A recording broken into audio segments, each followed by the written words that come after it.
Good day, everyone. We are second year nursing students from Southwestern University, and today we will be having an interview activity. So first, let me introduce myself. My name is Dorly Arnoco. And I'm Chermy Alonzo. I'm Casey Agravidor. So for today, we're going to have a student coach and trainees video documentation and interview. For activity one, this is for activity one, which is the student coach discussion towards trainees. It is to discuss a fitness program, benefits of exercise, and then personal experiences during our PE 1 and 2 to the trainee. So we have our trainee here. Can you please introduce yourself? My name is John Irby Isaac A. Laurie. Kabalo ka sa fitness program? Kamay lang. So, ang fitness program di ay is a structured plan that includes various types of physical exercises like cardiovascular exercises.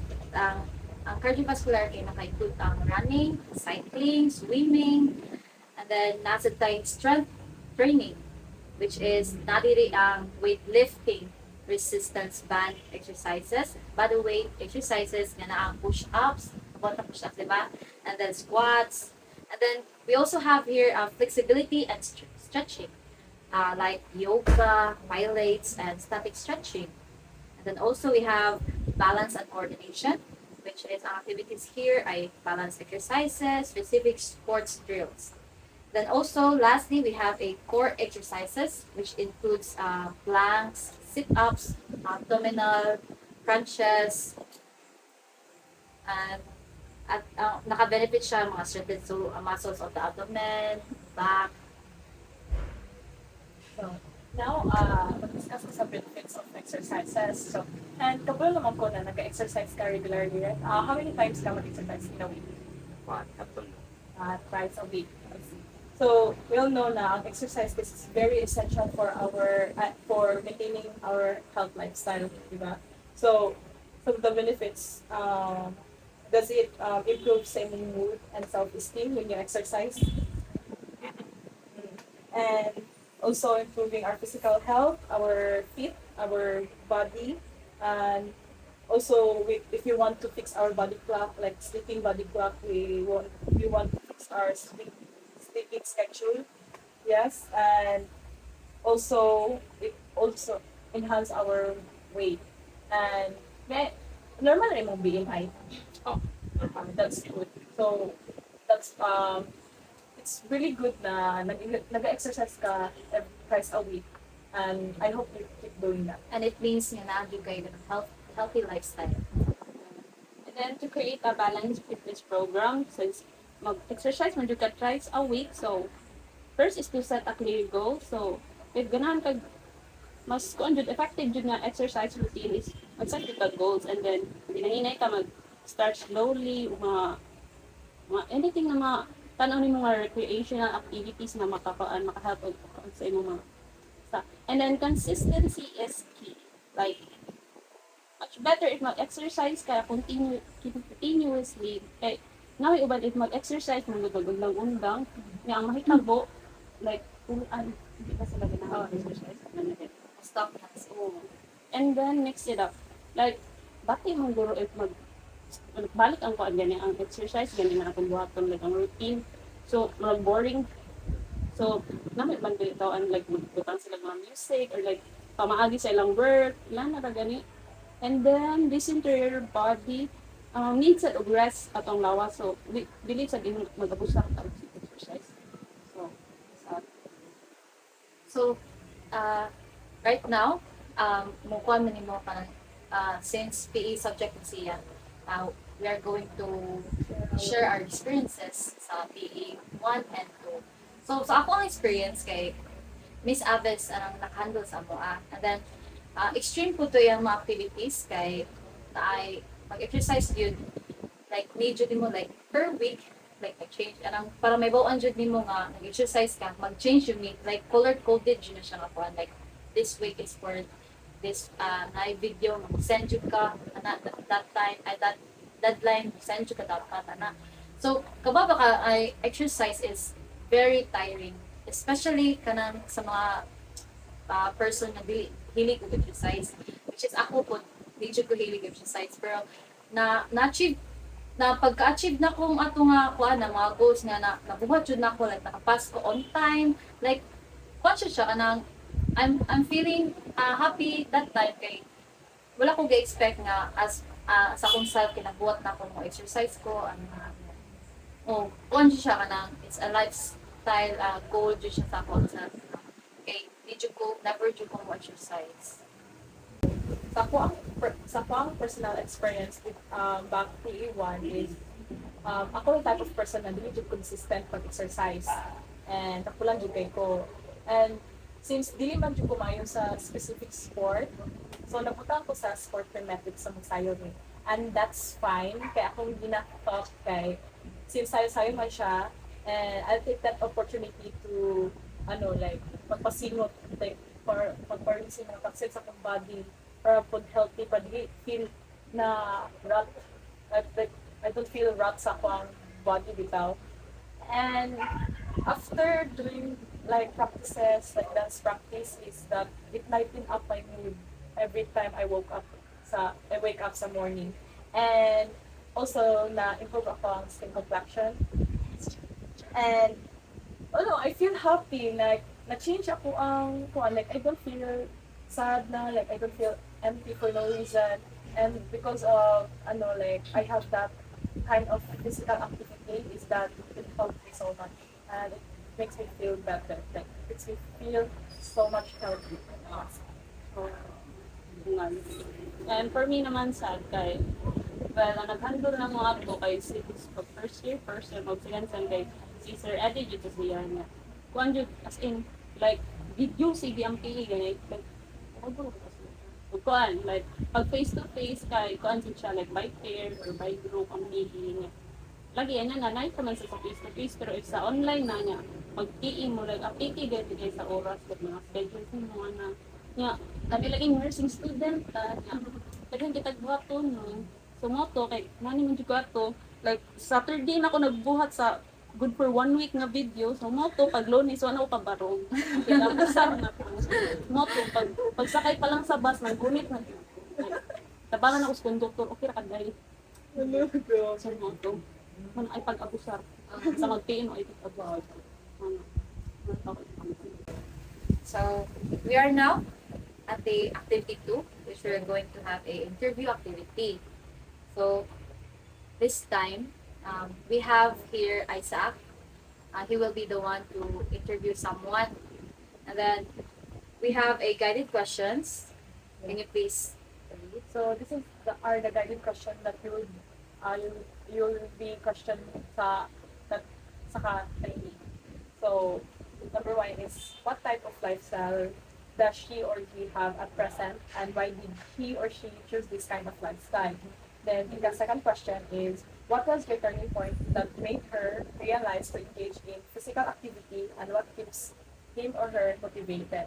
So last question, as an exercise enthusiast or regular exerciser, what will you advise to a person with no interest in engaging physical activity since nag-exercise ka twice a week? So do you still exercise yapon or sahay number nakano? Wala lang mamina lang ka sa imong ma-question niya kasi nakakaya. So now we'll be having our interview activity with our first trainee and gym enthusiast. Again, I'm Isaac. I was a regular exerciser, but I stopped. So now I'm going to interview him so that makagain ko knowledge nga basin ma-motivate ko balik ko exercise. So kindly please introduce yourself. Hi, my name is Giovanni Mulubago, a freshman student, and I'm 19 years old. So for the first question, what type of lifestyle do you have at present, and why did you choose this kind of lifestyle? Actually, kana na kanang question mo is in kon ko into gym jud ko. Nagkuan ko para sa akong lifestyle para mo fit akong body kay kuan ako daot ko sa una ay tambok kay ni daot tapos wala na bagay so aning kamot ko para mo fit akong lawas dat mga So unsa man ang turning point nga naka-realize ka nga mo engage with physical activities then unsa po'y nagpa-motivate nimo nga Okay, padayon? okay.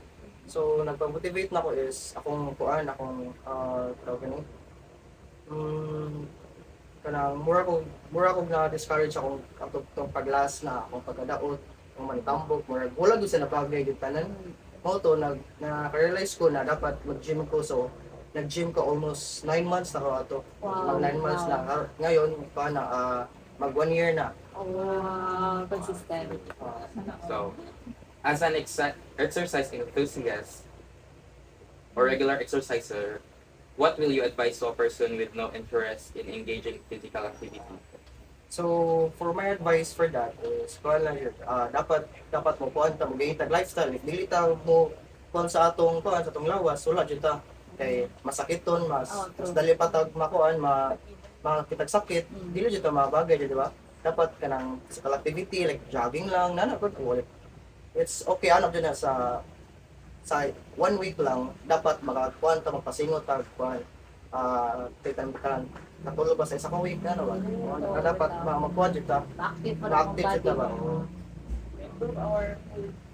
Ano ba? Oh, kind-food sa sila. So, that's all. So, Thank you! Guys, we are done with our activity. Having a conversation with a gym enthusiast, knowing about the health, and now we will be giving our reflection from it. So, first, si Ate Kate, pag-share siya sa iyang reflection. So, ano sa yun si Banban, okay. Si Banban is 19 years old siya, no? And then, nakaka-realize ko nga, ingon siya, na fat daw siya before. And then, naingon siya nga, discourage siya sa himself, kay fat siya, nga, makita siya sa himself na, hindi siya ganahan, kay iyang body, kay, kababa ka ma-insecure ta, kay these days or this generation, kay, most likely we want a fit body, then para likeable po ta sa other people, di ba? Mao mo dyan na to be part of the trend or something ana. Pero kang Banban is discourage siya sa himself, but that negative vibe kay iyang gi-use as a positive reason para mo fit siya. And then Yeah. mo to kay na-amaze ko sa iyang kuan iyang pagka enthusiast nga kanang kuan siya ganahan siya ma-set jud iyang goal na ma-fit jud siya. And then mo to na achieve niya for imagine 1 year yan nabuhat. But ako kay dili kay ko mo na lazy mo to na motivate ko happy. Okay. Ako next. So, sa ako nga part, sa reflection is that ang exercise kay dili ra gyud siya imong like magpadaot like or like magganahan ta mag-jolt ibaron like magduta sing like for kuan lang jud for appearance lang jud ana. So ana jud ba nga mas ganahan jud sila like to maintain na healthy ilang weight inana.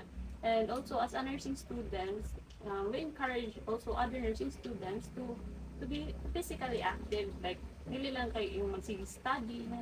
So Guys, so my reflection is that I learned something from ni Banban na dapat jud ta magpasingot just for twice a week. Dapat ta magpa-release ato ang mga toxins sa atong body, like kay since di ba nag-eat man ta og mga food like iba-iba na food, that it's not all dili ta always naga-eat og mga vegetables, mostly sa us students naga-eat og mga oily foods, and for that is we need to balance our week by exercising or maybe do cardio like jogging. So for that would help us for ourselves naman sad, like it would make it is for our own good. So we encourage you guys to be physically healthy, maintain healthy lifestyle, and I hope you all learned something from us today with our interview.